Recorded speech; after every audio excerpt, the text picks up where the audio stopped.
in Trumplandia. Will he or won't he attend the debate? Now, we will be airing the debate next month right here on KTTH.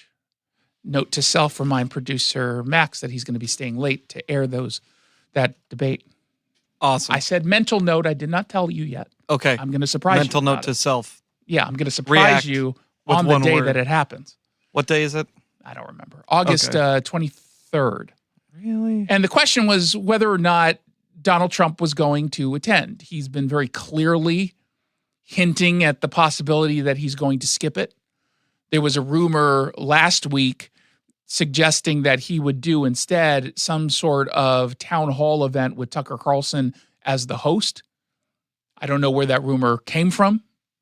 I don't know if there's any truth to it.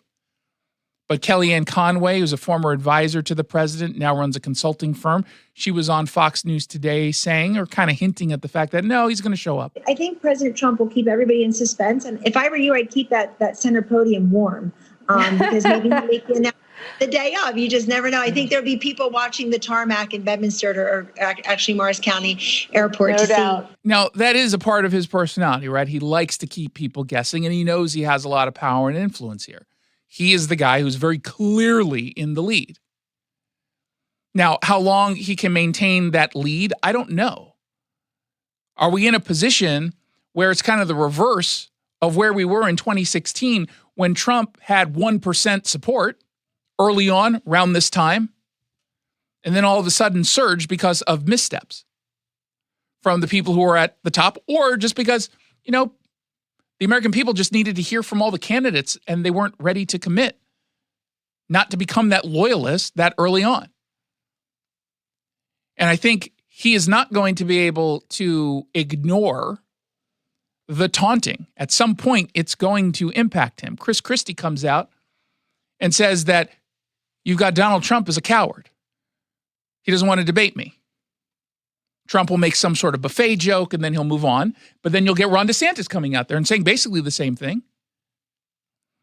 And if everyone is kind of on that same page, or many of the bigger names, they're the ones who are going to get the majority of the news coverage, I do think that gets to Donald Trump.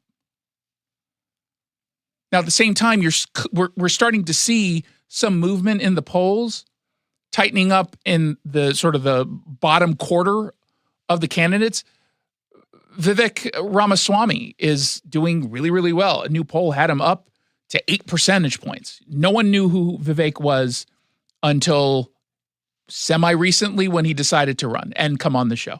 When he came on the show, definitely because he came on the show. I'm taking partial credit. I think he deserves some credit, obviously.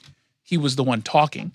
But after he came on the show, his numbers went through the roof, or to, 8% to the roof. But he was at 3%. You've got Ron DeSantis pretty much holding steady, 10 to 12%, depending on the poll. Trump's not coming down in any meaningful way, at least. And pretty much everyone else is kind of where they're at.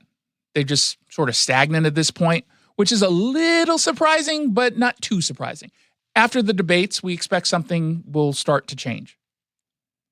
But if Trump is going to be the nominee, and while I have a little bit of a problem with that in the sense that people seem to think it's going to be easy for him to beat Joe Biden, it's not, because you've got the entire media going up against you, and they're going to be way worse this time around.